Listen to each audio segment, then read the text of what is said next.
Hey friends, you've got this part of the video. You've got the live unedited edition of Home Gadget Geeks. Just making sure everything's on here. Welcome those of you joining us on Spreaker. And if you are joining us on Spreaker, thanks for doing it. We appreciate your support out there, listening to all that we do on Spreaker. I'm just getting my level set right here. If you got this on YouTube, we are in pre-show. And so we're just setting things up to get going. We are normally live every Thursday night, 8 p.m. Central, 9 Eastern, out here at theaverageguy.tv/live. So you can come out and join us live. There's a few of you out there. I've seen Ken and Peter popping around out there on the live feed. Thanks, guys, for coming out. Appreciate you guys being out tonight. We'll be a few minutes before we get started. So if you're watching the YouTube video, hang tight. We normally edit this part out. And we normally, we edit out, make it available on the podcast. If you're catching this just on YouTube for whatever reason, and you like what you see, hopefully you would, we'd ask you to head over to theaverageguy.tv and or join us on a Thursday night. Ken, it'd be great to get a little sound check from you guys. Peter, I know Peter likes to check Spreaker for me, so that would be awesome if we could get that taken care of. Spreaker might be a little low tonight for some reason. Well, maybe not. And we are solo. I'll talk a little bit about that. That sounded weird. We are solo, but we are not. I am solo. Mike's out. We'll talk a little bit about that in the show, but got some stuff queued up for you. There'll be a few silences tonight as we kind of pull things together. See if we can get the regular crowd out here and see if we can get folks lined up. I see Emily out there. Emily just jumping in. Welcome. A few of you coming right at the top of the hour. Maybe some of you saw the Spreaker notification that went out. I think I got the right show number, too. Did I get that right? It was 332 last week. Sure hope it was. It was nice to have Addie on the program last week, if you haven't had a chance to go out and get a look at that. Yeah, we're 333 tonight. Addie helped us get T-shirts going. We'll talk about that a little bit as well. A bunch of cryptocurrency news. I think it's important to talk a little bit about since I've been talking about it. A few warnings, a few things that are going on out there if you've been thinking about it, a few things to talk about around the technology. Got a fridge story tonight. Yeah, fridge. We're going to talk about my fridge. That's a gadget in some way. Actually, there was a gadget that went with it. So got a fridge story to tell. That should be fun. A little bit about, I'm going to ask the question, what are you watching on YouTube? I've been watching some interesting stuff on YouTube. And what are you watching? What's taking up your time? Peter says everything sounds good, including Spreaker. All right. Well, good to go. Thank you, Peter. Good to have that in.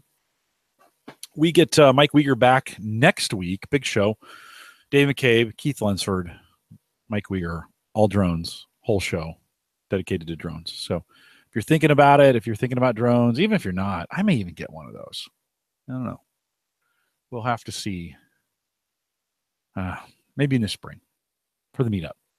We're going to have a big drone section, hopefully, in the meetup. That'll be kind of cool. We'll go out. I'm hoping to head out to, we've got a local kind of like airfield for what used to be for remote controlled, airplanes kind of thing. But I think it's been taken over by drones. So we're going to try and head out there and mess around with those at the airfield. I think I can get that done. So that's coming up as well. Got done with my jury duty. Hey, Tony, welcome. Got done with my jury duty. I know some of you who watch or who follow on a regular basis. 3 weeks of jury duty. Not once. They kept threatening. You better call us. Don't forget to call us. Call us every night. Every night. No need. 3 weeks. I had to call in every night, so I was kind of glad to be done with that. So it's good to get to not have that. I actually had some. It's been great as I've had some time on in the evenings to kind of mess around, get back to some gadgetry. So, Gavin, welcome. Good to see you. Peter, Gavin, Tony, Emily, welcome, guys. Gonna need a little help from you tonight. We're solo. We'll talk a little bit about why we are solo here in a little bit. A little solo podcast tonight. It's okay. I'm actually kind of looking forward to it. I sat down and cranked out about 3 pages of notes. So I've got a lot of stuff to kind of go over, a lot of news, some things to keep you updated on, some chat. Just a warning for the live audience out there. Because I'm going to do a whole show, there's going to be a few minutes I need to take a drink or I need to just sit back for a second and gather my thoughts. So, and I'll edit those out. But if you see me pull away, then I don't talk for a few minutes. I'm just kind of gathering. I'll take those out when we get done. But just one of the techniques I use when it's just me. I don't do this very often. I hope you I hope you appreciate the guests that we have on. I reached out to a few folks tonight. Everybody was busy, and I thought, well, what the heck? Write up some show notes and get this done. Yeah, Chatwing is being a little odd. Emily is saying, wow, Chatwing's being kind of finicky. And I'm noticing a lot of people dropping in and out of Chatwing. We could move over to the Google version of it if you guys want. If it's not, I need kind of chat to work. But I think it works if you everybody type test into the space. Let's just see how that goes. Let's see if I've got access to everybody, because I see Peter, Gavin, Ken, Emily right now. I had seen Tony out there a while ago. So just put test in the chat and then hit enter, and we'll kind of see who's, just make sure. There's Tony. See, it is, people are popping in and out. It's kind of interesting. Let me refresh this. If you could take just a second, put test, just put the word test in the chat. And let's see if it's taking a while to refresh. They must be getting pounded. Who knows? We'll get started here in just a few minutes. Thanks, guys. Thanks for coming out. A few minutes late, but all is good. Emily, thanks for modeling that T-shirt for me. We'll talk a little bit about that here in the program coming up. But Emily got her Home Gadget Geeks T-shirt today. Pretty good looking. Addie did a nice job. So we'll talk about that some here in a little bit. Well, okay, so now that I said that, I'm getting no tests, which makes me wonder if we're getting anything. Let me refresh here. And maybe Chatwing is going to be no good for us. Maybe we'll need to move over to the chat room that Google provides. It's Chatwing's locking up for me here. Let's see if I can just refresh it here. Oh, where is the refresh button? Reload is what we're looking for. See if that'll fix it. It's being a little testy, guys. Sorry about that. It's my one way of getting feedback from you guys. Let's take a second. Maybe we can move over to the chat there. Well, okay. Yeah. So okay.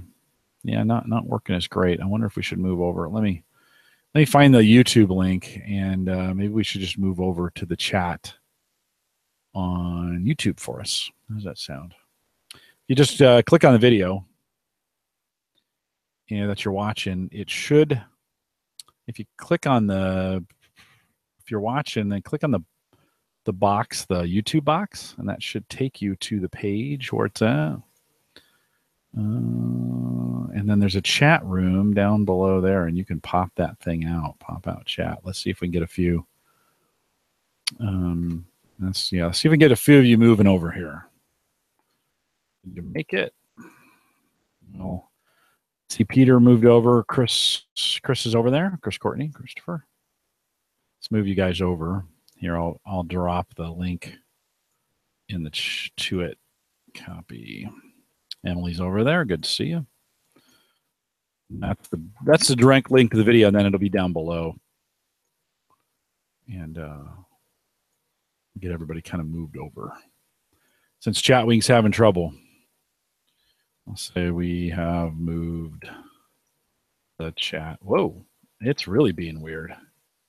We have moved the chat to the link above. Try that. Drashna, good to see you.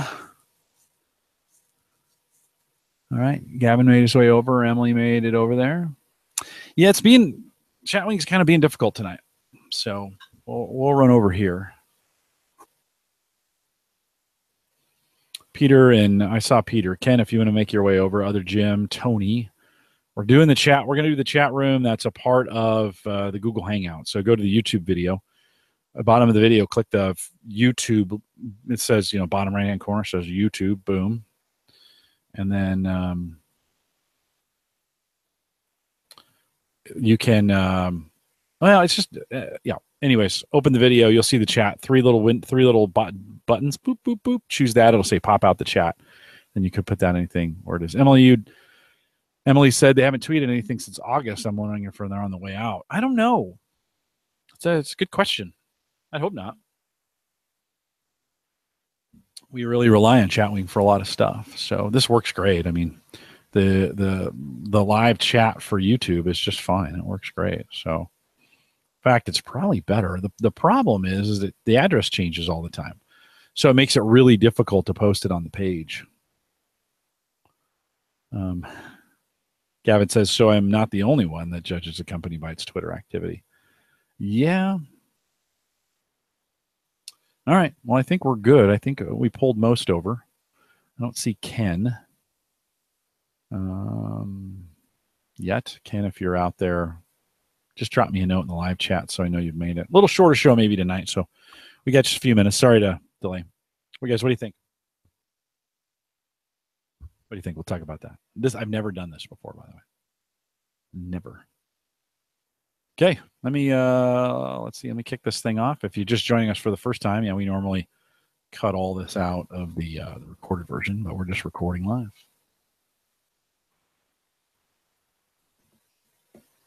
Oh, good. Yeah. There's a site called No Shave November. It's kind of a general site. They're raising money for cancer research, so that's kind of what I'm going with. But I need to sign up and actually probably try to raise some money. So nobody likes cancer, so maybe we could do something. Yeah, November. So I'm going to give it a shot. Never done it. We'll talk about it on the show. Here we go. Let me get this thing started, and then I think we're all set. Okay, here we go. This is the Average Guy Network, and you have found Home Gadget Geeks show number 333. Sounds kind of funny to say, doesn't it? Recorded on November 2nd. Would have been great on the 3rd, 2017. Here on Home Gadget Geeks, we cover all the favorite tech gadgets that find their way into your home. News, reviews, product updates, and conversation, all for the average tech guy. I'm your host, Jim Collison, broadcasting live from the AverageGuy.tv studios here in a beautiful Bellevue, Nebraska. Just a great time of the year. It's fall. The leaves are coming down. I don't know. It's great. It was pretty chilly, but I love a chilly morning. And so it's kind of good that fall is here. And, of course, we post the show with world-class show notes each week, and there'll be a bunch this week out at the AverageGuy.tv. You can also join us live on our mobile app. Don't forget, LastPass is the sponsor of that mobile app. And tonight, we were supposed to have Amber from LastPass. She wasn't feeling well. Starting to get a little complex, Amber. I know she doesn't listen to this, but we've moved her 2 weeks. So next week is drones. Keith Lunsford, Dave McCabe, Mike Uyghur is back.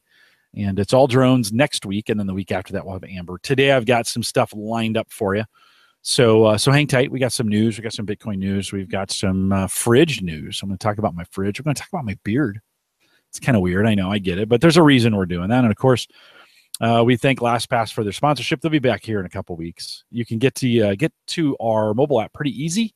Just go to homegadgetgeeks.com. Look for the iPhone or Android button. Just big buttons right there. You can download it. Many of you do. After every show, I kind of get some stats. And I get 10 or so, 10, 12, 13, something views like that. So, it's out there and available for you. Try it out, homegadgetgeeks.com. Then don't forget the best way to support the show. Some of you want to financially support the show. Some of you, Philip, thank you for sending in donations through PayPal. That works as well, but Patreon is really an easy way to do it, especially here in the United States. And if you want to join us, in that, just head out to theaverageguy.tv, click on the Patreon link. $1 and $5 plans. And if you sign up for the $1 plan, you automatically get all the pre and post show. So I've been mixing those together now for the last couple months, available to you only as a patron. So head out to theaverageguy.tv. Just head out to the Average Guy TV. Look for the Patreon link. It's on the right-hand side. And actually, I think it's that side. And sign up. $1 and $5 plans. Love to have your patronage. We will use Patreon for the meetup that's coming up in the fall. I just met with potentially one of our first vendors, so I'll get excited getting some things moving. Got some great ideas of locations and where we would go. It could be a big deal. And guess what? It could be 2 days and not one. That could happen. So we got some great stuff going on. Stay tuned for what's going on with the meetup, Home Server Show Meetup. I think I'm still going to call it that, by the way. Maybe I'll just say Home Server Show Meetup, Home Gadget Geeks Edition or something like that. And so that's coming up as well. I alluded to it a little bit earlier, sporting the beard now. If you have to kind of watch the video to see it. Last Saturday, I got an early start on No Shave November. Some people call that Movember. Really, it's a cause to raise money for cancer research. And I just got lazy, and I thought, I've never done a beard, and so typically everybody does this. I never do, but I thought I'd give it a shot. So watch the video. There you go. Over the weeks, it's going to come in a lot more, and it'll be interesting to see how it goes. But maybe something in your local area to support one of those kinds of things. Of course, October Breast Cancer Awareness Month, and those things are all really great, guys. So I want to encourage you to reach out, support those where you can. They're all for good causes, and it's all good fun. You'll just see. I don't know. Yes, let's just say this. Keep it after November. Shave it off in December. I'm going to kind of let you guys decide. We'll do a little poll in the Facebook group. So head out. If you haven't joined the Facebook group yet, there's a link to it out there, I think, at theaverageguy.tv. And join the Facebook group. We'll do a little poll. Maybe, I don't know, go 3-4 weeks. We'll take some pictures. Let you guys decide. Keep it. Shave it. I don't know. We'll let you guys decide. Sarah won't be real happy about that. She doesn't really like it. I'm just going to be honest with you. And I'm to that point where it's a little itchy right now. But I do have some good gadgets coming in, some good gear coming in to help me manage it. So we'll see how that goes. And again, I'd love to have you guys interact with me on it. Don't forget, also, we want to thank Addie for coming on last week. We now have Home Gadget Geeks t-shirts that are available. The link will be out at theaverageguy.tv or in the show notes or on Twitter or in our Facebook group. They're just about everywhere. I want to thank Emily. She was the first one out. If you take a look, at my Twitter feed, Emily is sporting a red Home Gadget Geeks t-shirt. They look good. Emily, that was a good looking color on you. And available on Amazon, $17.99. Addie is doing all that work for us. Of course, Addie was on the show last week. You want to go back and see that one if you haven't. Watch it or listen to it. Really good. We talked about some productivity tips. So you want to go back there and get that done. Really good show. But afterwards this weekend, we got the t-shirts launched. So if you want the first edition, limited edition, we won't run that forever. Limited edition t-shirt, go out and get it right now. $17.99. I guess I could, for those in the chat room, you guys are you guys are the best that we got out there. So there's no doubt you guys have already had it out there. But let's just throw that in the chat room here real quick. If you guys want to take a look at the colors that are available, pretty cool. Gray, a black, a green, a red, a blue, available for both men and women, all the way up to 4X. I think 4. Let me take a look here. I think we've got all the way up to 3X. Sorry about that. Available for you. So if you need them, a lot of the sizes are available for you, and we appreciate you purchasing those and have them. Wait, Addie, thanks. Nice job. She did a really good job on those. And I like them. Super proud of them. Like I said, those will be first edition t-shirts. And we will do other designs after the first of the year. I'll probably run this through the end of the year, and then we'll pull them down. Then we'll start doing a spring version of something that'll be available. And definitely we'll have a special one just for the meetup coming up this fall. And so you kind of watch for that. I won't do too many a year. I don't want to wear you guys out, but we got the t-shirt available for you out there. Guys, I'm going to have, since I'm solo tonight, I will have a little trouble following the chat. I'm just going to be honest with you. There'll be times I will try and look at it as well. I apologize in advance for not being able to follow through on that. Emily had said in the chat when I was talking about not shaving, she says, haha, Sarah would, I would say it would be more up to Sarah than us. And that's probably pretty true. She just noticed it last night. That was pretty funny. And she's like, seriously, are you going to keep that thing? Like, that was what I got. And I said, yeah, I'd like to give it a run. She doesn't like it. I'm just going to tell you, she's not a big fan of it. So yeah, Emily, maybe you're right. Maybe it'll be up to her and not you guys, but it'd be kind of fun just to get your opinion on it. We'll let it grow throughout the month, and we'll see where it goes. All right. Oh, I wanted to mention a new segment, and a couple of you contacted me last week. We talked about a new segment here called Back in the Day. Dave Jackson, who I podcast with on Saturday mornings at AskThePodcastCoach.com. He has this. He says it like an old man, back in the day. We're going to do, and I'm going to feature some of you on a segment that we're going to call Back in the Day, and about 30 minutes of reminiscing about some old school tech. I know you guys all have those stories that you want to tell. And then we'll spend the rest of the time talking about what you're currently doing. And Eric contacted me already. I had a conversation with him, And we're going to spend a little time. He's going to spend some time thinking about it. So if you got a story to tell, something old school that you want to do, and then some new school stuff, I'd like to talk to you before we do that. So shoot me an email, jim@theaverageguy.tv. We'll get a time for us to call during the week set up, and just a good way to chat. So a couple of you did it. I'd like to get a couple, 3, 4, 5 lined up. Maybe we'll do one a month or something like that. I think we got space in the queue for that. Run through that. Maybe you're thinking you want to try out podcasting and you just never had a good excuse to do it. Hey, this is a good opportunity to be on the show. Love to have you on. Uyghur will be off and on next year, and probably more off than on. And I could use some of your help. So let me know. Send me an email, jim@theaverageguy.tv, and we will discuss that. All right. No, I got some stuff lined up. Emily, I appreciate you saying that you can jump in. I will. Now I'm gonna save you, Emily. I'm gonna save. We got some good stuff I want to do with you. I've got some stuff lined up. Let me roll through it. First of all, I want to let you know my tax software failed me. You probably have never heard that. I went through a situation where after I filed my 2015 and 2016 tax returns, I got a note back from the IRS saying there had been some mistakes, and I owed them a bunch of money. And of course, that kind of makes your heart, kind of oh, geez, it's the IRS, and not a ton of money, but some, and more than I wanted to pay. And of course, they give you 30 days to pay it plus penalties and some of those other kind of things. So I just paid it right away. I didn't want to mess with it, but I knew I would go back. Wanted to go back and kind of be like, okay, what went wrong and where did it go wrong? And I don't know about you, but maybe for the last decade, I've only used online, or back in the day, we used to buy Tax Act or some of those other tax programs online. And I've just kind of grown to trust them. And I really haven't ever gone back to the paper copy and actually validated that it's doing the right things. You kind of think, oh, okay. And I used TurboTax this last year. So something was amiss. And so I went back in, I pulled all the records that I had, and I started going back through.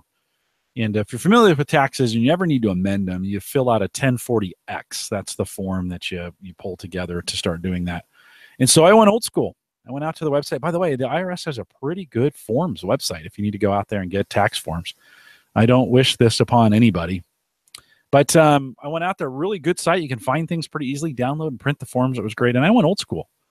I'm not going to lie. I'm going to show you a little bit. Yeah, I pulled these down. This is the 1040X.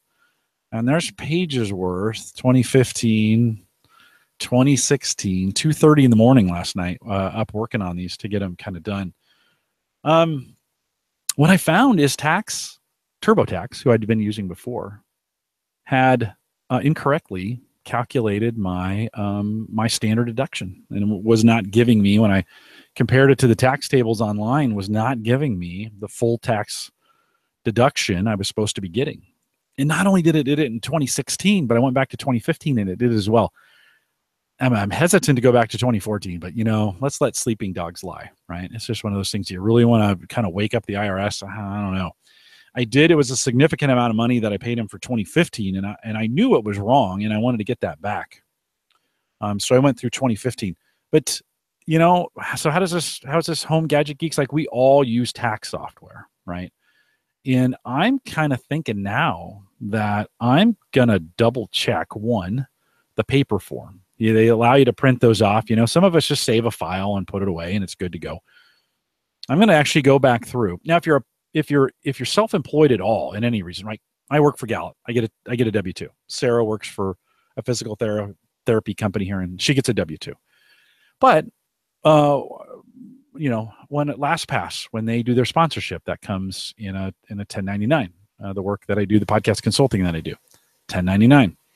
Amazon, 1099, right? Those are all self-employment, and it gets a little more difficult. And so if you're getting some of those kinds of things, just remember, Bitcoin, we're going to talk about this here in a little bit, is going to create some taxable events for you. So I think I'm changing the way I do things now. I may go back to paper for a while. Now, maybe this is sick, but I really actually enjoyed the process. Maybe this is a little Mike Howard-ish in some ways. I kind of enjoyed the process of going through it by hand. I don't know. It was maybe like solving a puzzle, right? One of those big puzzles you put on the kitchen table. It was not, once I got into it, I kind of found it to be kind of fun. and filling them out by hand. So I may go back, forget software. I may still do it that way and then double check it. I don't know. This is going to be a complicated tax year for me because I'm going to have both wages and income on W-2s. I'm going to have 1099s, very small from Amazon. Let's not talk about that. But there'll be some other 1099 work that's there. And then I'll have tax credits for Sammy, my daughter in college. And we got to figure all that out. If you're listening to this and you're not in the United States, I hope your tax system is easier than ours. Ours is just a bear and a burden, but I may go back. So point being, be careful. I don't know. I've been trusting the tax software all the time. They do these big things at the end like, oh, you're audit proof and blah, blah, blah. I'm going to go back and double check. And now, to be fair, the tax rules have changed drastically. It seems like every year for the last 5 years here in the United States, there's been a lot of weird things going on with them. So maybe those companies just have a hard time keeping up. I don't know. Have you had any trouble? Have you come across that? Do you ever check your tax returns against the software? We kind of trust those things. That's kind of like since online banking has come on, I don't ever reconcile my checking account. I mean, I don't do what we used to do in the checkbook. I just make sure it matches what's online, and I really trust the online one to be accurate. Do you? I don't know. That's a good question. This year, I'm going to seriously think about hand doing it and then maybe put it in the system from that, after I'm done. But pen and paper, and man, it felt really satisfying to have it done. There's lots of numbers on there in the right place, double and triple checked. And it was pretty cool. So it's one of those things. Other Jim says 2 a.m. is not a good time for me in the math. Surprisingly, my brain was weird. It was all on. I was super awake. I was super motivated. Kind of once I got into it, I didn't want to get out. In fact, I was doing 2015 to fix it. Or maybe it's the other way around. I was doing 2016 first because I knew I'd made some of the same errors. And then I'm like, I'm going to fix 2015 to see where it's going. And actually, I'm getting my money back and more. So it for me, a couple hours worth it with it, and I'm going to get my money back. Emily says I don't mind paying the $99 to H&R Block. Yeah, I may actually go in and get a real person too, Emily. That's another option instead of just trusting that software. It gets complicated enough. I might want a real person. And boy, I think about the time I spent. I probably spent 4 or 5 hours last night working through this mistake that was mine. Mostly my fault. Let's just put it that way. But sometimes it is good to pay, and trust the pros, the folks that do it all the time. They probably they're probably better than me at it. Although I'm pretty good at taxes. That's one of those kinds of things. In the old days, before computers, back when the dinosaurs roamed the earth and we were inventing dirt, I did everything paper and pencil, and kind of enjoyed it. Take an evening, and now my taxes weren't that complicated then. But I'm getting a little weary of, especially because it was wrong two years in a row, both TurboTax. So there you go. Just a little feedback. I think it's coming. It's getting to be tax time. By the way, probably not a bad time to start thinking about gathering your receipts. It's still a little early. Take a look at your investments. Think about year-end distributions. We're doing its benefits time at Gallup, and we're thinking about benefits for 2018, and it's a good time to think about and maybe calculate out the retirement fund and some of those other things. Just a good reminder. A lot of great tech.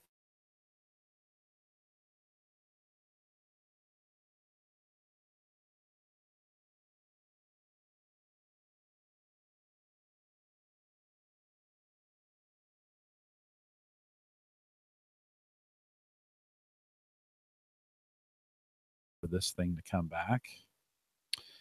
There we go. Looks back now. Still locked up over on this side. I'll probably edit that part out. I don't know what's going on. Can you guys hear me at all?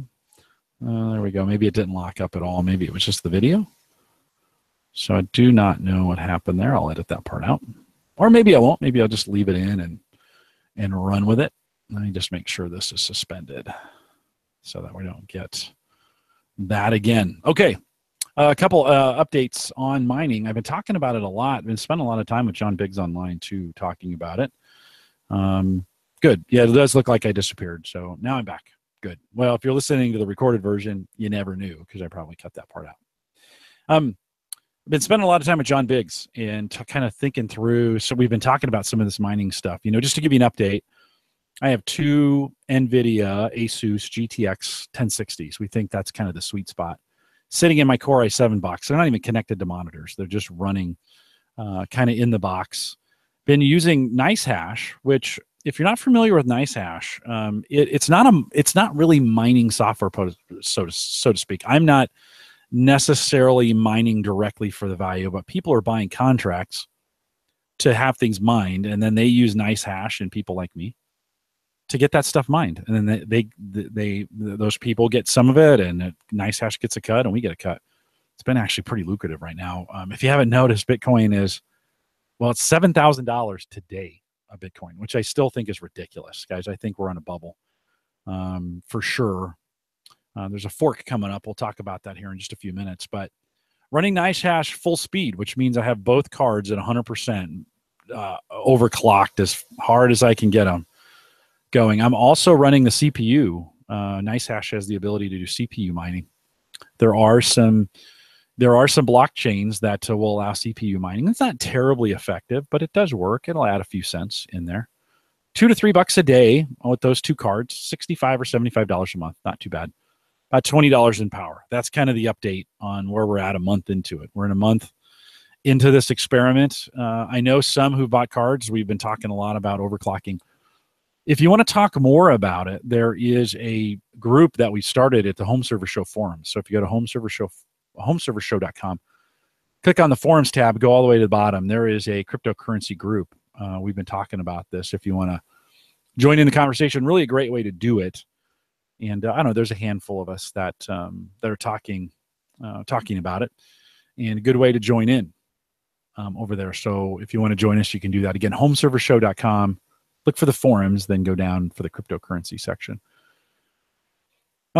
So yeah, a couple, some concerns about security in that when you're, a lot of these, like I use Coinbase. In fact, in the Home Server Show, and I've been putting this on Twitter too, if you're going to start doing this or you want to think about it, we've been using Coinbase to kind of store and move this currency around. You can also buy and sell, so you can get into Bitcoin and get out of Bitcoin using Coinbase. And it's not free. Like there's fees to get this done, $2, $3, $4 to kind of move this money around. I have an affiliate link if you're interested. I'll put it in the show notes as well.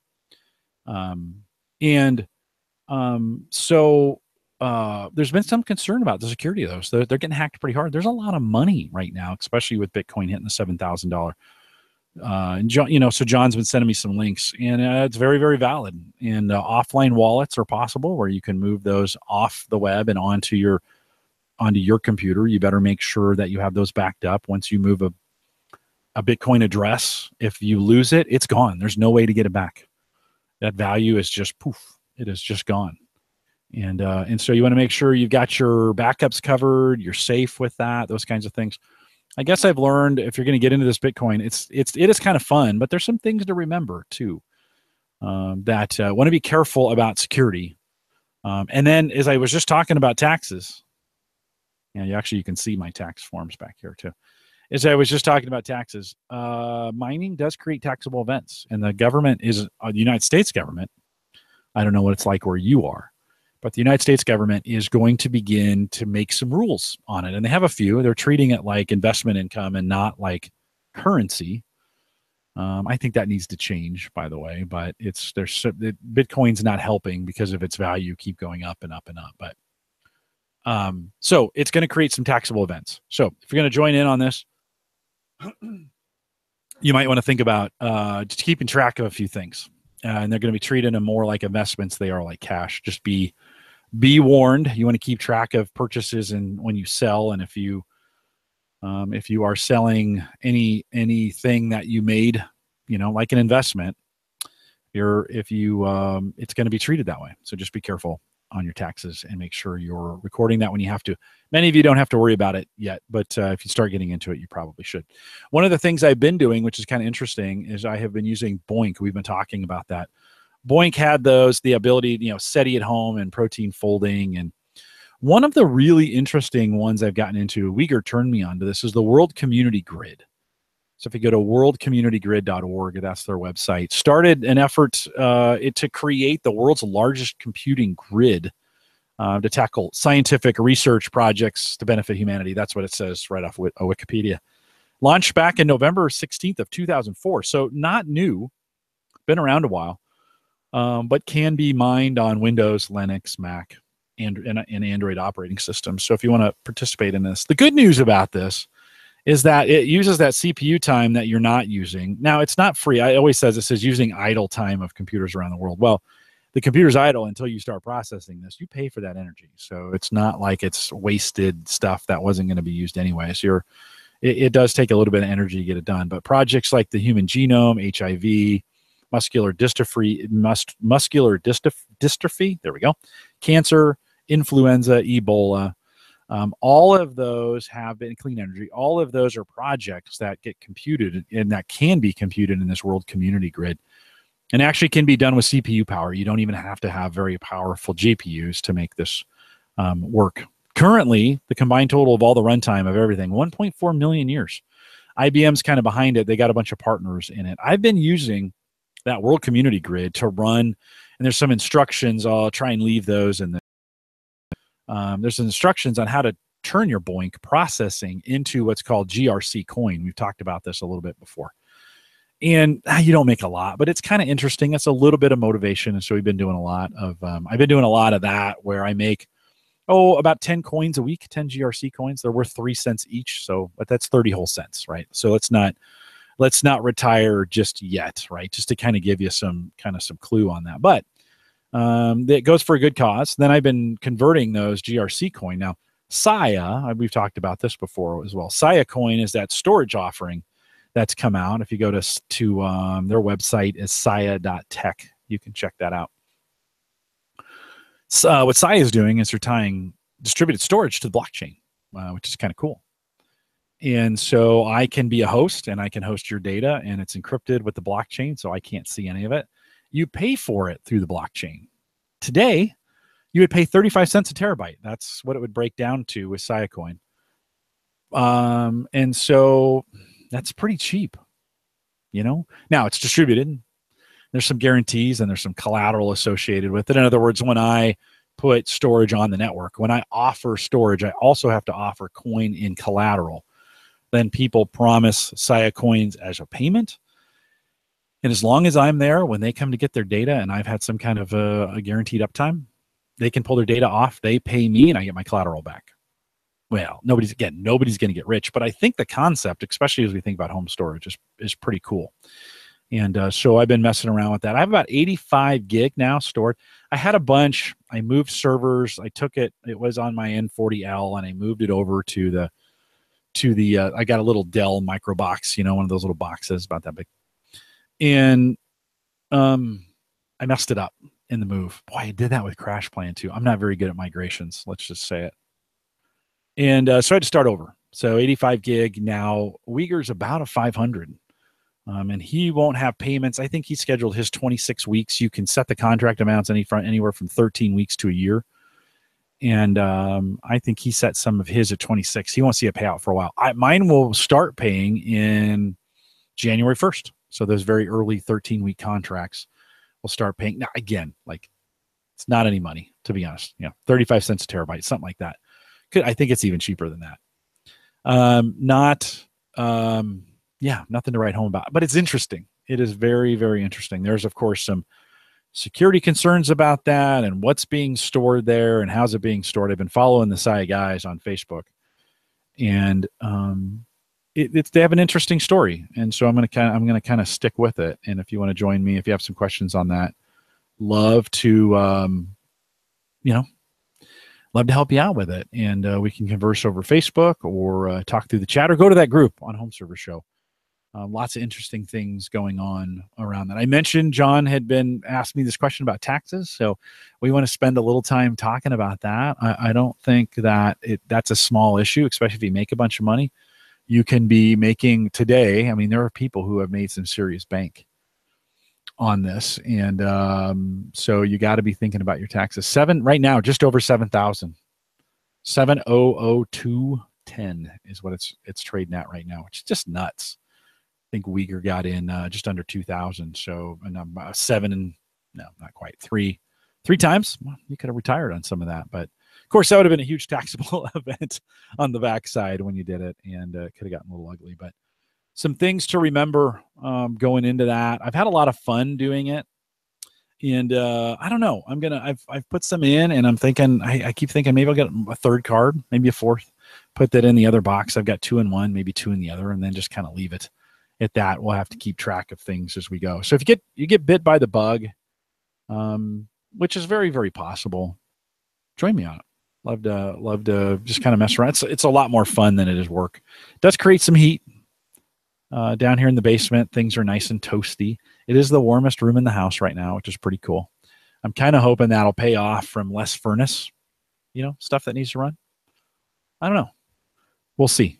But it is interesting, and it is kind of fun. Check out the cryptocurrency topic over homeservershow.com and go in the forums, and I'd love to have you over there.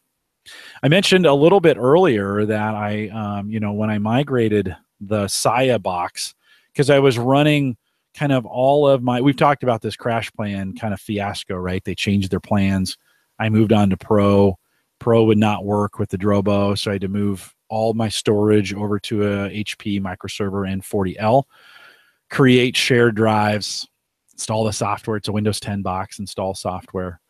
I told you I botched the move from the folder move from going from Crash Plan, the Home Edition or the Consumer Edition to Pro. I really botched it. Basically, you can kind of migrate that data so you don't have to upload it, and I did. I botched it. Once you've done that once, you can't go back. In fact, they warn you, and I didn't heed it. So I've been spending the last month and a half moving 1.3 terabytes of data back up to Crash Plan. It's not a ton, but it does take a while. I'm on Cox Communication. About the most I can get Crash Plan to run on that little box is about 30 gig a day. So I've been kind of trying to gauge it. I don't want to go over my limits. It gets a little expensive, although Cox just raised their prices. It's nearly $100 now for the plan that I have, which I think is a little ridiculous for just internet.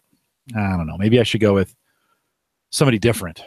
I don't know. I should call CenturyLink. Actually, I think I'm going to call CenturyLink, and then I'm going to call Cox and tell them I called CenturyLink. That seems to be the best way to do it. So anyways, botched the move.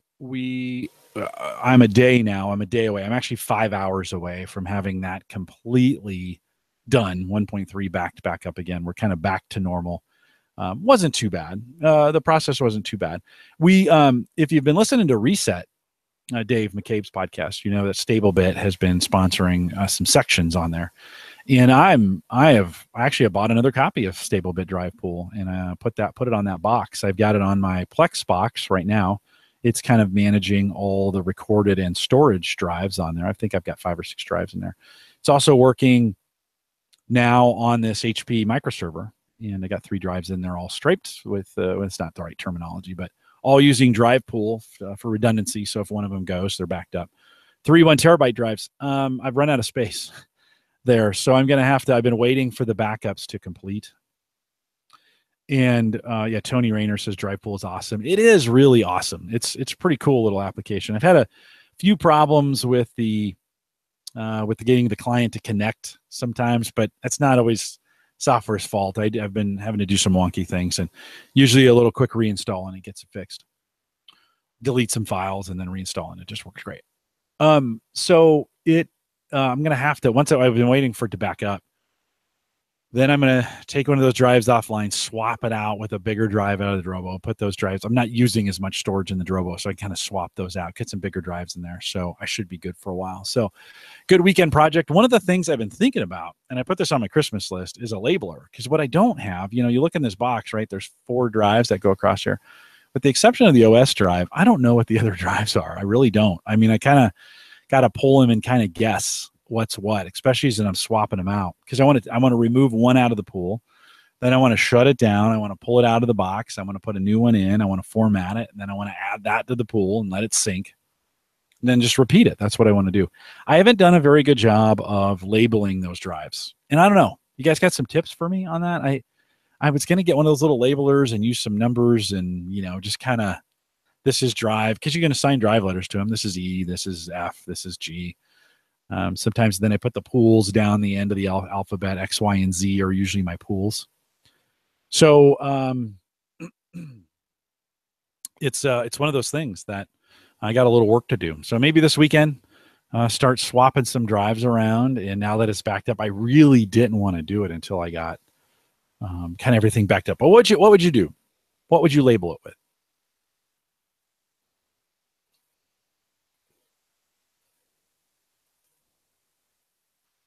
One of the interesting things that I've been doing recently is since I've had a bunch of time.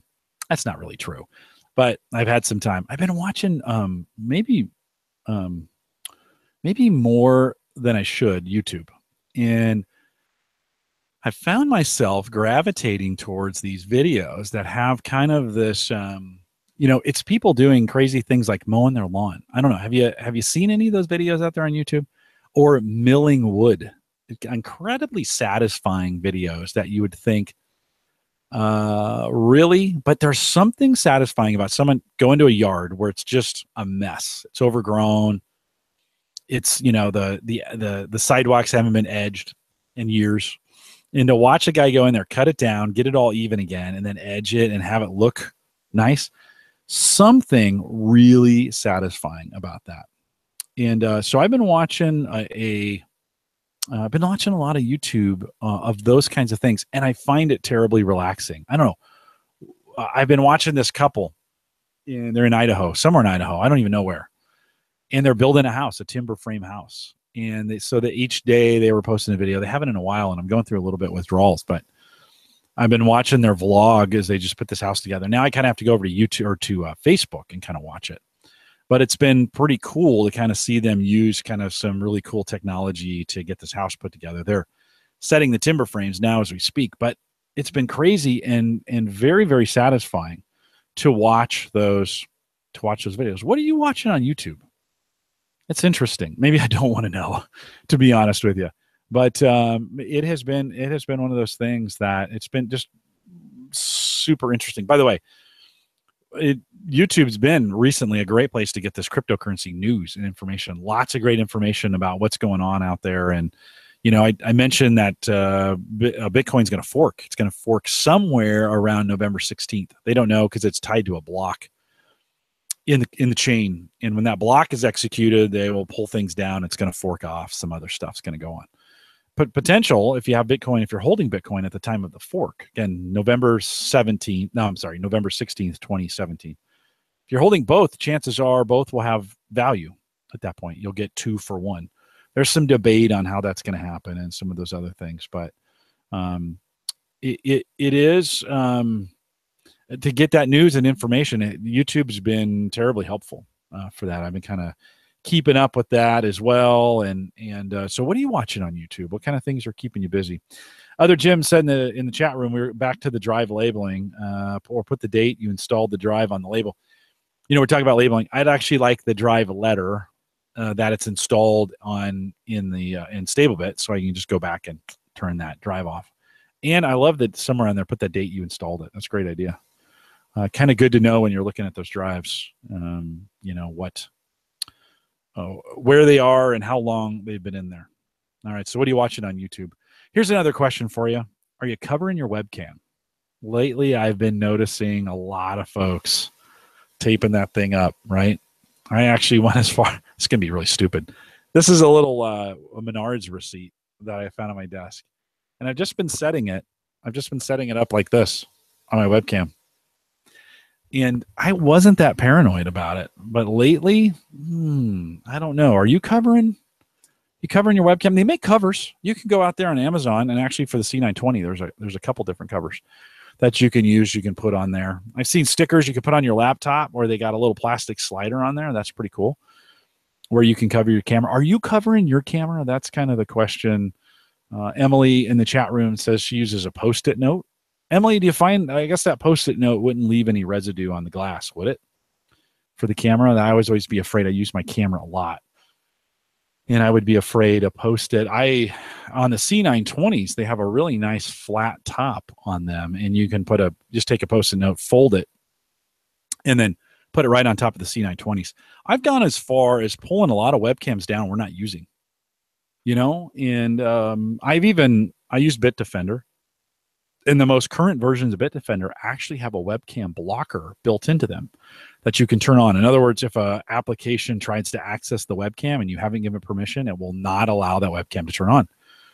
Unfortunately, like if right now I've given Chrome the ability to get to the webcam so I can do this, hacker could just come in through Chrome, get that done. So I'm not sure that's really going to matter that much. But have you thought about, so Drashness says cover his camera. Nah, I'm not paranoid. My camera lights up when it's enabled unless the hackers have turned it off, which is what they do in most cases. I'm not that paranoid either.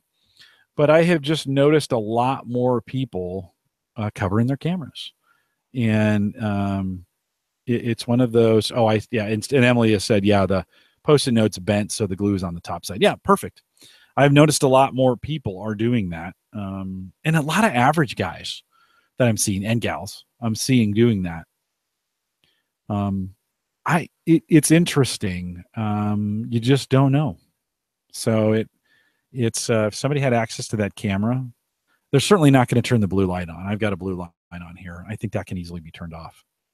So good conversation to have, wondering if are you covering your webcam? I mean, have we gotten to that point where, sitting here the other night and I just looked at my camera, it was off, but I was like, I wonder if somebody's watching me. You remember that old Michael Jackson song? I always feel like someone's watching me.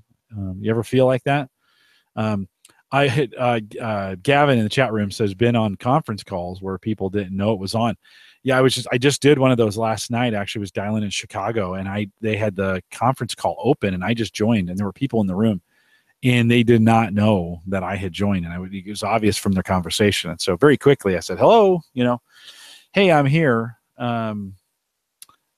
So it was one of those kinds of things I wanted to announce and be really clear. I didn't want to feel like I was snooping. Other Jim says he would worry more about his phone's camera. Yeah, I think there's a lot of truth to that in what your phone is listening to be honest. There's a lot of I think there's a lot more shenanigans going on that we know. I don't know. I am not a naturally paranoid person. When the NSA was doing their things and recording everybody, and we remember we had Rich O'Neill come on, and Rich was just livid. And I was like, I can live with it.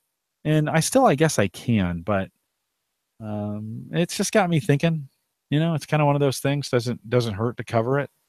I don't know. Some great stuff in the chat room. Emily says, what I'm more worried about is we have 2 Google Home Minis and a Google Home, and I have a situation where I needed to sign a non-disclosure agreement, and it's made her paranoid. Yeah, like, are they listening at home when you're talking about work? They could be listening. Well, definitely listening right now. So I'm definitely being heard right now. But when these echoes, sorry, oh good, it didn't go off. These devices, these Amazon devices that shall not be named, I'm sure there's a lot more. Like I said, I'm sure there's a lot more shenanigans going on than that. So Drashna said he'd have to get malware first. Well, that's true. Yeah, you'd have to get something where they'd have to control your PC. I've got a lot of stuff locked down here. So I don't know. Just got me thinking, it's so easy to do. Of course they can hear, they just can't see. So you're locking down your webcam, something kind of interesting to kind of like to know. Jim at theaverageguy.tv if you got something to say on that. All right, last little bit before we go here. Well, it's 50 minutes already, although we started a few minutes late. A fridge update. I told you guys that it's just to bring everybody kind of up to speed. I bought one of those Belkin when Dwayne was on. I bought one of those Belkin energy monitors, right? It's got a plug on one end. It's got a monitor on the other, a wire, so you can kind of pull it out from behind whatever devices. Those kilowatt meters, you put them somewhere. You got to go back and look at them. And it's hard if the plug is on the fridge, behind the fridge. Now, this kind of thing allows you to kind of put it behind the fridge and then pull the monitor out and watch it. You can set it for monthly. I can put my kilowatt per hour, which is about 10 cents here in Nebraska. then I can toggle it between a monthly and an annual amount. And we had discovered that the big upright freezer was running about 65 a year. And we had a really old fridge.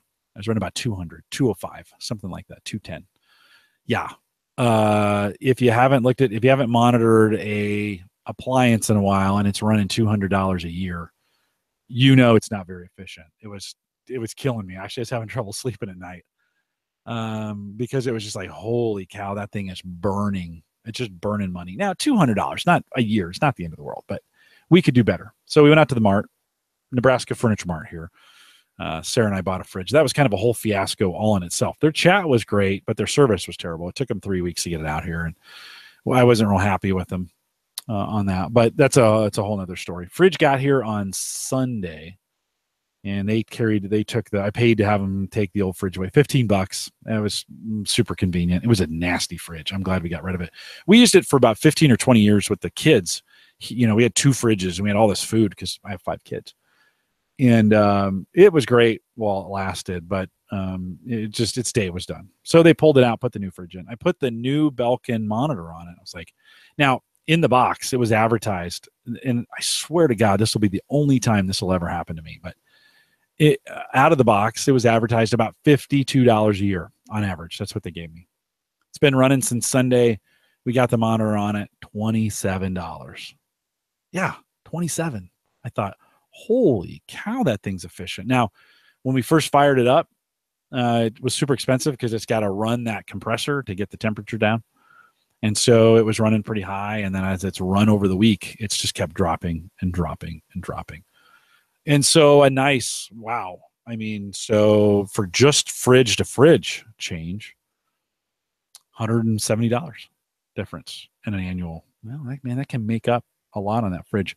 We're going to either give that freezer away to somebody who really needs it, shelter, something like that, or because it's actually worth more to me as a tax write-off than it is selling it, or we might sell it. So the freezer will go too. There's another $65 back. Don't tell Sarah, but I'm hoping to use that for mining.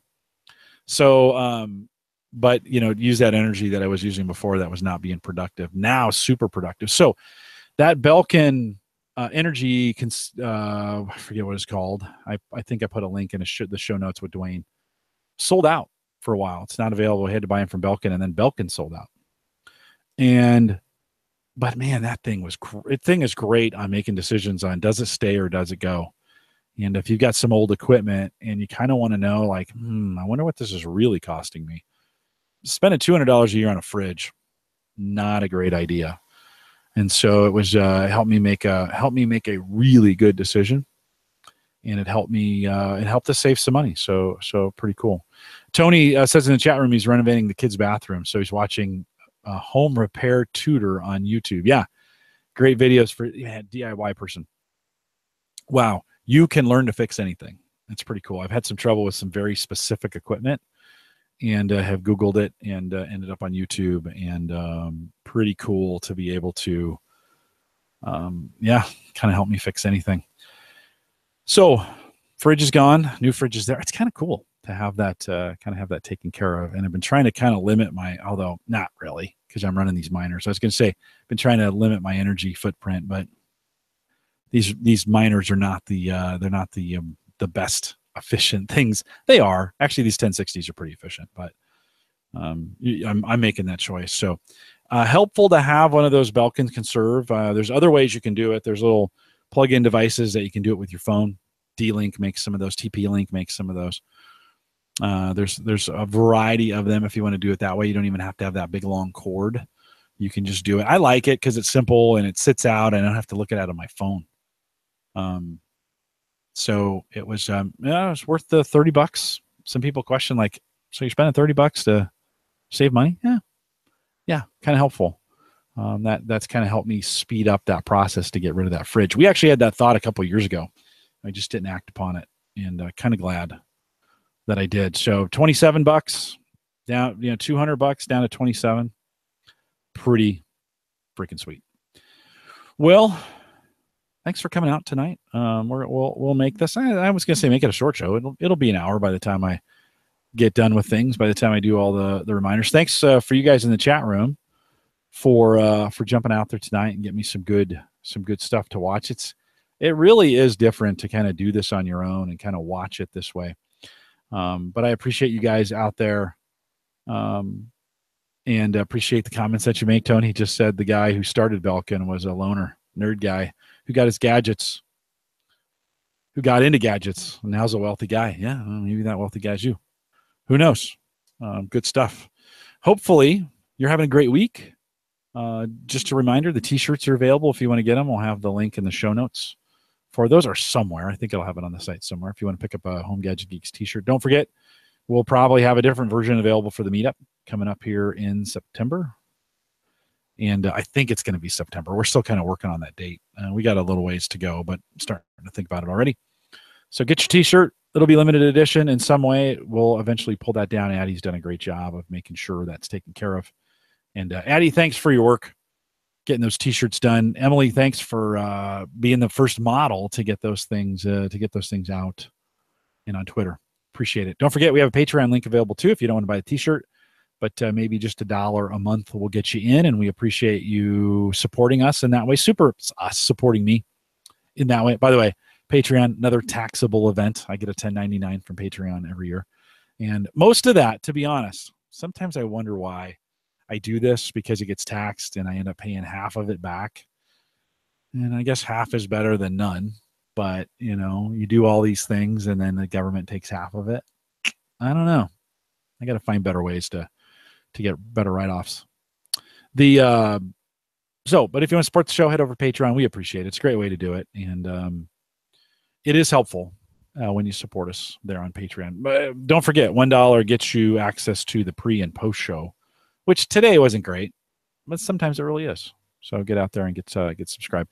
Don't forget, if you want to send me an email, contact me on any of those questions, jim@theaverageguy.tv. I like hearing from you. You can send me a tweet, direct message on Twitter at @jcollison if you want to do that. The Average Guy TV is in the platform, both web and media hosting, powered by Maple Grove Partners. Get secure, reliable, high-speed hosting from people that you know and you trust. If you want more information, plans start as little as $10. Head out to maplegrovepartners.com.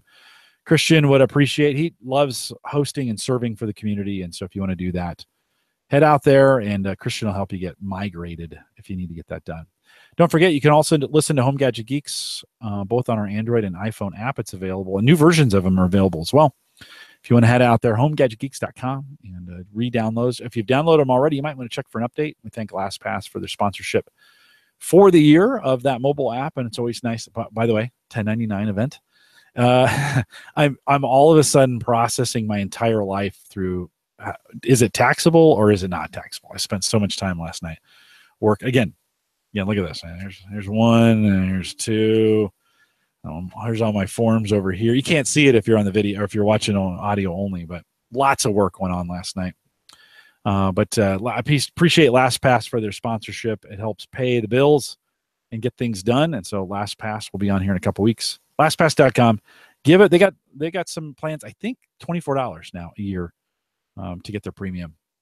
If you want to get on the newsletter, and our newsletter folks were the first one to find out about the T-shirts, that was one of those cool things. Head out to theaverageguy.tv/newsletter, and you can sign up right there. I had been posting them to the site, but I'm not. You're only going to get them via email at this point. So head out there, get signed up for the newsletter. I send it once a week, sometimes not even that. So no spam. I won't spam you. It'll be good to have you on the newsletter, so that if I need to contact you for any reason, whatever, something goes down, I can't get to you, that would be the way I would let you know. And I know there's more than 65 people listening, so get signed up for the newsletter. We are live 8 p.m. 8 p.m. Central, 9 Eastern, out here at theaverageguy.tv live. Drashna says in the chat, he mentioned Die Hard, John Zadler. I had actually talked to John, or I was trying to get a hold of John tonight to see if he could come on. I had this empty spot, and I thought, well, maybe I can get John Zadler on here. So Drashna, funny that you mentioned John. He's done a lot of work on trains, and I wanted to kind of catch up with him. But he wasn't available tonight. We're live every Thursday, except Thanksgiving, coming up in 2 weeks. But next week is drones drones, then LastPass, then Thanksgiving. We're live every Thursday, 8 p.m. Central, 9 Eastern, out here at the AverageGuy.tv live.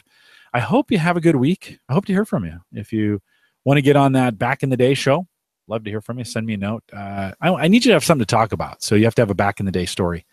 But love to hear from you, Jim at the AverageGuy.tv. I'll chat with you during the week. I want to get online with you. We've been using appear.in to get that done. It's pretty cool. Great way to do it. And I'd love to talk with you for a few minutes. I'll do it. Give me a ring. Let me know. Jim at the AverageGuy.tv. We'll be back next week. Stay around for the post show. With that, we'll say goodnight, everybody.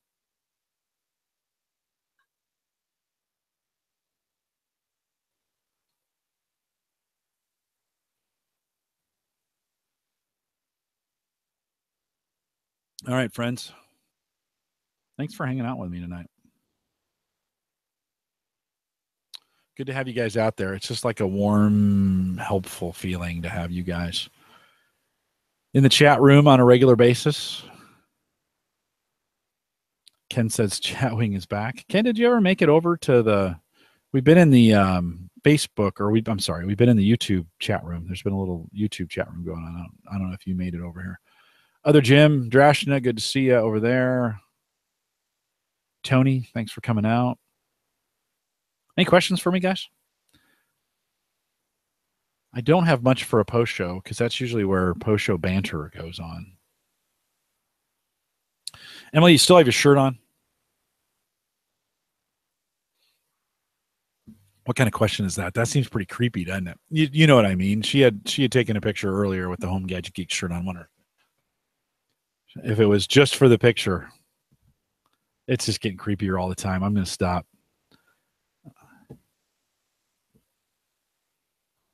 So Tony says I need to get the home repair tutor guys on. Yeah, Tony, drop them a note. See if they. Emily said yes. By the way, drop them a note. See if they're interested. You never know. Yeah, Kevin, we all moved over. Oh, okay. That's okay. I'll monitor both chat rooms so you guys can stay. Yeah, Tony, send them a note. Just say, hey, we got a tech podcast I listen to all the time. And if you think they got a tech angle or a gadget angle, I'm totally open to having them on. We're going to get Larry back from Ghost Browser. They have a new version coming out here. I've been talking with him. Erin's coming back to talk about Christmas gadgets. That'll be fun. She'll be back here in early December to get that done. So I've been kind of lining up December guests. I think I'm going to have a few of you who want to do some back in the day stuff. So contact me if you want to do that. Be good. I am watching. Ken, you still driving home? Ken's got a pretty awesome commute out there in California. So kind of listens to us on the way in. I'd also pinged Mike Howard, and he pinged me back right as the show started.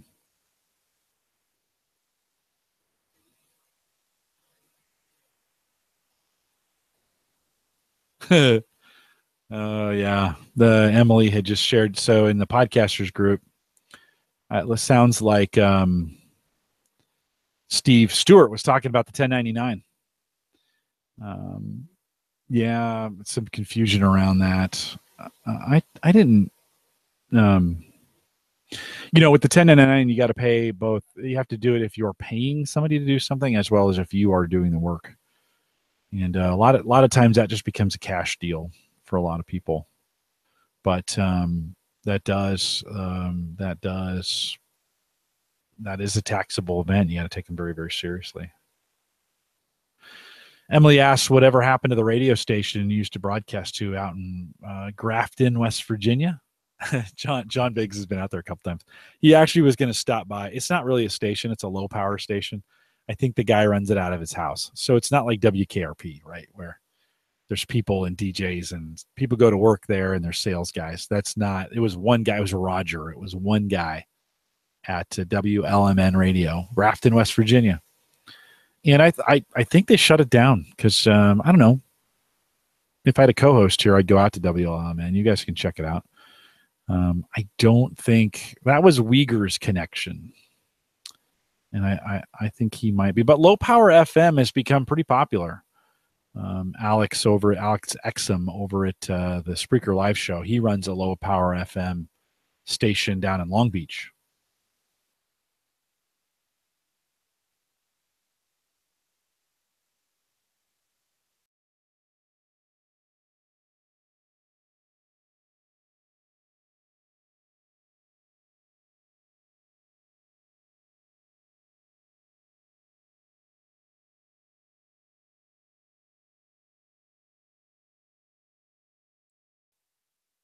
We'll see if it comes back. Hang tight.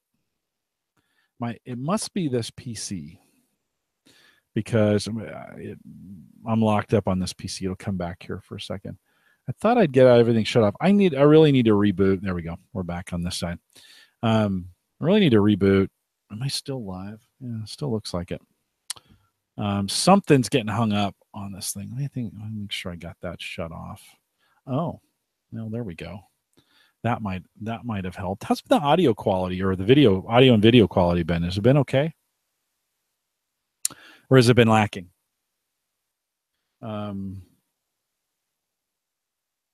So yeah, there may have been some spots where it got hung up. I thought I'd turn Nice Hash off, and I hadn't. Nice Hash pounds the.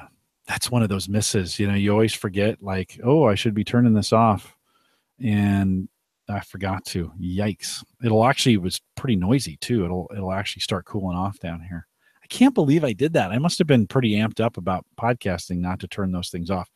Gavin says the quality's been fine, so that's cool. That's good. I'm glad that's good because typically the C920 just takes a lot of horsepower. So that's surprisingly that actually worked.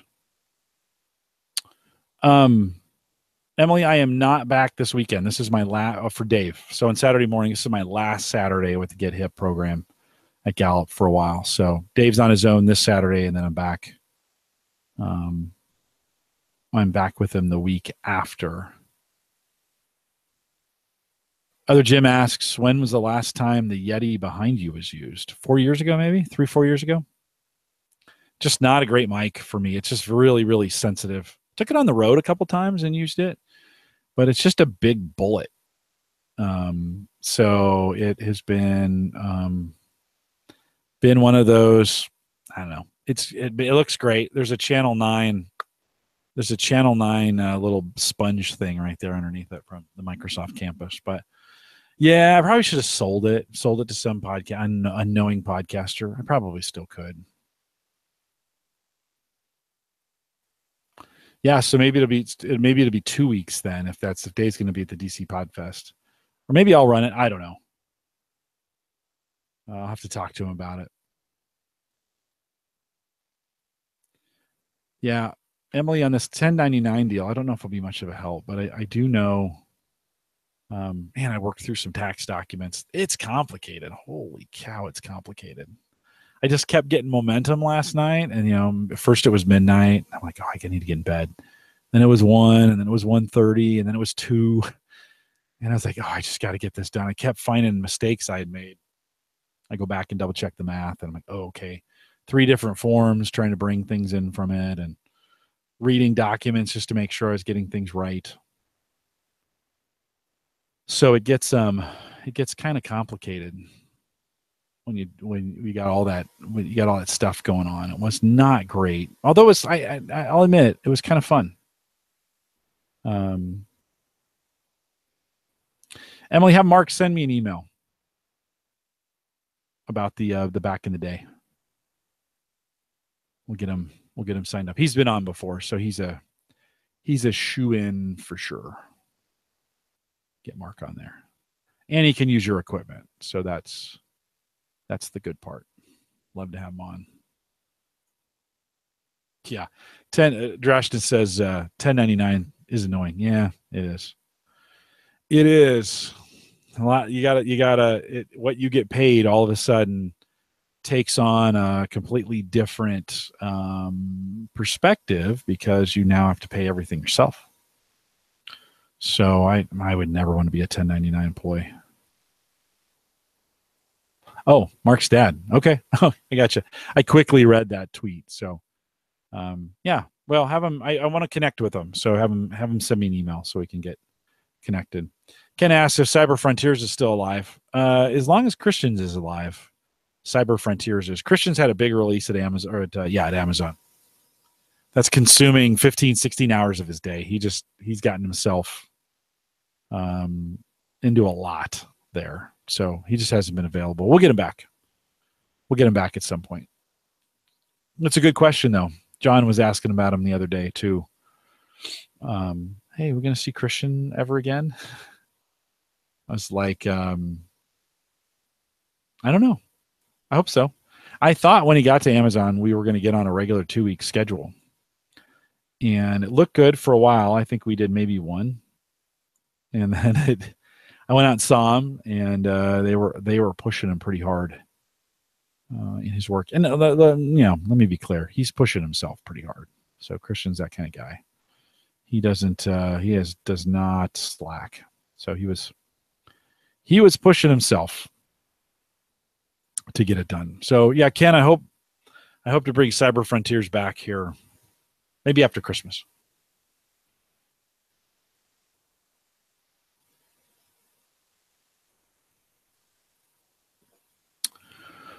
No.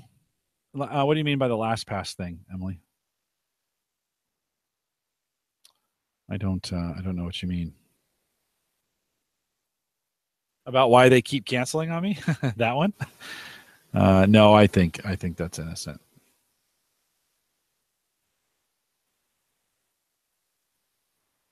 I do. I think that's pretty innocent. But is that what you meant? I've misread some things tonight because I'm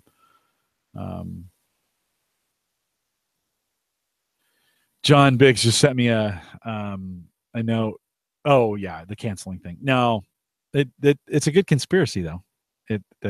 She keeps canceling on me, but you never know. You never really know. But I don't think so. She's not a subscriber to the Patreon, so she can't hear it anyway. So not that I know of. John Biggs just sent me a link. Siberians use cyber currency miners to heat homes. Why wouldn't you? I got a buddy who's in a single room studio apartment. It's not really single, but it's just 2 rooms. And he likes to stick it to the man, right? So last year during the winter, he let his apartment get down to like 51 degrees at its lowest point. He wasn't turning his heat on for anything. And it gets pretty cold here in Nebraska. So I said, hey, what you ought to think about is putting a cryptocurrency miner in your apartment during the winter. And not only would you be heating it, but you would really be sticking it to the man because you can make a little money on it. 1099 money, but you could make some money off it. Really? So I was telling him about it. So I don't know if you'll do it. You gotta, at this point, if you don't have a computer, you're spending $400, $500, $600 to get it done. And is that really worth it? Probably not. But once you got the equipment, like I said, I've got a box that could probably take another card or two, and I might use the proceeds from the split, this fork. And then, of course, man, Bitcoin's got really, it's $7,000. The little that I have is worth more. So it's one of those things that maybe I'll pick up another. That's a great way to pick it up, is use the proceeds to get more. I'm supposed to pay a little back to the power department, right? Because that's technically, for every 100 you make, there's probably 30 or 40 in power costs. So no, Ken asked, did Uyghur get the ASICs? No, not yet. Not that I know of. He hasn't said anything yet. Maybe we'll talk to him a little bit next week. See what he's thinking about. That can churn out. It'll be interesting to see what happens with this Bitcoin fork. This one is looking a little tenuous, so we'll have to see how it goes. Because the whole idea, it's going to be a bunch of people deciding because the value of cryptocurrency is how do people trust it, and who's a part of the community, who's using it. If it doesn't get used, it's not worth very much, and there's a bunch out there that are not worth very much. So it'll be who mines on the new SegWidge is what they're calling it. SegWidge 2X is what it's called. Who will continue to mine on that and then, or not stay on it, but move over to that? And who will continue to mine Bitcoin? You have to have miners to make the blockchain work, right? That has to be mined. That's the only way you get these blocks. And so, be interesting to see what they do. We'll know by the end of the month kind of how it all works out. I do think the run up that's going on right now, so Bitcoin's at like 7,028. I think that's in anticipation of this fork. So it could hit 10,000 before we're done. I think easily hit 10,000. Been a lot of activity. It went up 1,000 today. Yikes. That's just stupid. That is really dumb. That doesn't even make any sense. You know? Like, what? So we'll see. It took a big jump today. I could move real, once people start feeling like they're missing out, then they're going to want to jump in and buy. And 732. So it'll be interesting to see how the next couple days pan out. If you are going to buy, well, first don't. If you were going to buy, the best time to buy would have been 2 years ago when we first started talking about it. I wish I wasn't so dumb about that, but I wouldn't get into it now. Well, that's not necessarily true either. You can still with the fork. It's uncertain, so who knows? Who knows what's going to happen? Come up, but you kind of have to have your money in before. I'd say 14th maybe. Could maybe sooner. It depends when they stop taking transactions. At some point, they're going to stop taking transactions for it and fork it, and then bring it back up online. It'll be 2. Then they got to reconcile and figure all that out. So they got their work cut out for us. I don't think we'll know exactly who's going to win and how much things are going to be valued till 1st of November, maybe early December before we know. But it's kind of interesting. I don't know. Keeps me in the game. I haven't put that much in. I have less than $200 in it. Most of that's from mining. Most of that's nice hash. I did move some. I moved a little cash of my own over, not much, but I'm about the 200, a little more than that. Just something to kind of keep going. I was going to do more, and then it ran up like this. It's at 735 right now. It ran up like this. And I was like, I don't know. I just don't know. So some good stuff. All right. Well, hey, some great questions. Any other final questions for me while you got me? Good to hang out with you guys tonight. No, it's kind of short. Hour and 20. This is typically when we're wrapping up the show at this point. We'll have Uyghur back. I have a long show next week. So, all right, guys. Kevin asked, what's the fork that you're talking about? Well, the fork is in the code, right? So Bitcoin is just a code. That's all it is. And when you mine these blocks, right, it expands them. And then they're going to take a copy of it. They call it a hard fork. You're going to take a copy of it, move it over, and start it again. And in theory, it's a clone. And then this clone goes off in one direction and has all the memories of the past. It's actually strangely like cloning, if you're going to do that. If you could clone somebody and clone all their memories at the same time, then they would separate at some point. They would have, I think that's a philosophical discussion somewhere in there, but they would have memories, very common memories, all the way up until that point. That's a lot like the blockchain before the fork. So in theory, you get a copy. If I own 10 coins on this side and I make a copy of it, I still own 10 coins over here. What's different about this fork than others is there's no guaranteed, what do they call that? There's it's like a transaction flashback where if I execute a sale on one side of the blockchain, let's say blockchain A, which is Bitcoin, someone can monitor that because all the transactions on the blockchain can be monitored. Find that transaction and then execute it on blockchain B, which in this case is going to be the new SegWidge, or 2 times, because it's literally the blocks are 1 meg in Bitcoin on the blockchain for Bitcoin, and they're going to be 2 megs for the blockchain for this new SegWidge. And So in theory, then you have coins on both sides. But if you don't, you have to, when you spend over here, you have to flag it so that this one doesn't get spent by somebody else. So it's still, like I've said before, all this stuff is a little untested. This is that area where it's super untested. I mean, there's a lot of things that still have to happen here. So that's the fork, Kevin. I think you're baiting me, but that's okay. I'll say it anyways. After we're done with the show, I'll be making copies of my fancy tax returns. IRS, if you're listening, they're coming your way. I want my money back. And then I don't think I'm gonna go to bed. Maybe get to bed early this weekend and get it done. What are you guys doing this weekend? Any big plans? Anybody got any big plans for the weekend? Anything going on that's worth noting? You know what's a bummer? I ran out of beer. I am down to my last 4 Oktoberfests. This is my favorite. So good. I could drink 2 or 3 of these a night. I shouldn't do it. It's just too much. What do you guys? Anybody got any cool plans? Any football games? Anything fun this weekend? By the way, the money I moved some coin over from NiceHash into my Coinbase account, and I went from $69 to $90 on this run up. Ken asks, why 2 forks in 6 months? Well, one, there's been a lot of political upheaval around the way Bitcoin is being run. So think about, I always kind of say that the Bitcoin right now is like Windows 95, like the way the blockchain is today.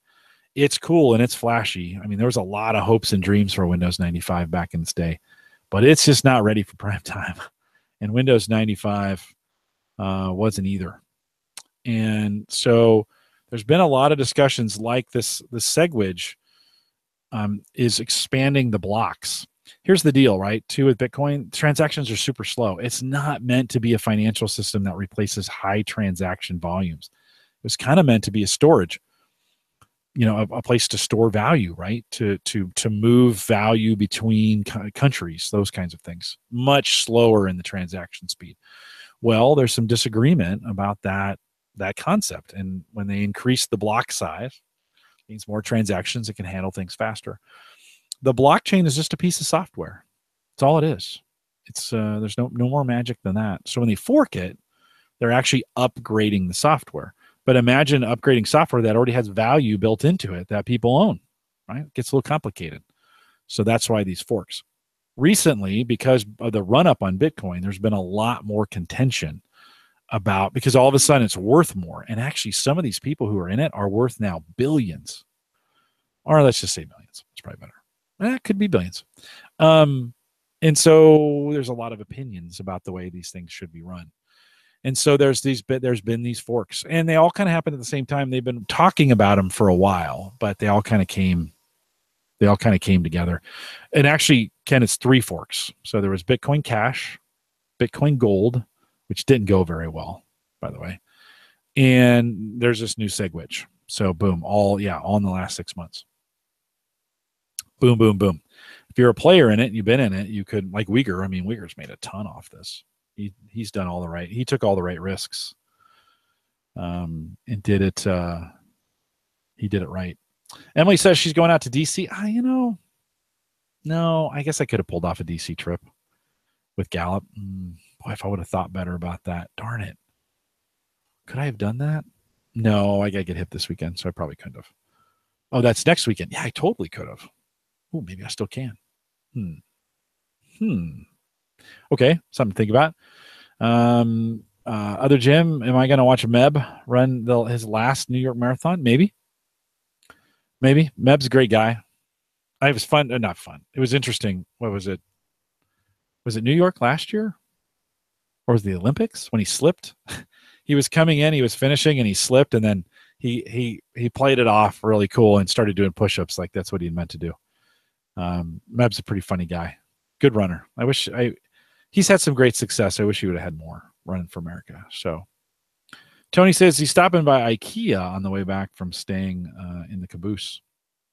Yeah, IKEA. It's always good. Have a good night. I'll see you. See you in the morning. Sleepy girl. Going to bed. Yeah, Emily, I wouldn't mind. Drashna says, "Can Uyghur be his Bitcoin broker?" Uyghur's been a lot smarter than me. There's no doubt. He is way smarter than me. He's made the right decisions on this thing. He's also taken more risk. I'm a little risk adverse on some of those. Ken says, so Windows 95 doesn't lose value when the new versions are out. I don't know.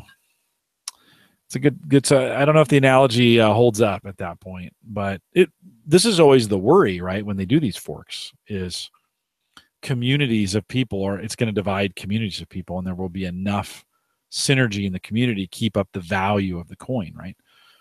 The more people that buy it, the more value it has, the more money in the system, the more demand it has for it. So I don't know.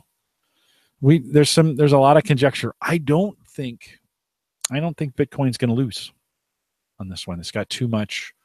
It has too much mojo. China's already split off and has their own version of Bitcoin.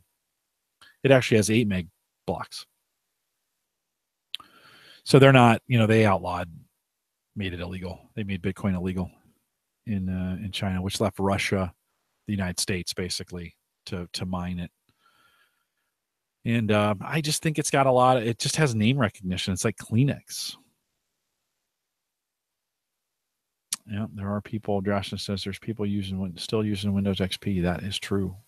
Not too many, but enough. Enough. All right, ladies and gents, have a great weekend. Hope to hear from some of you.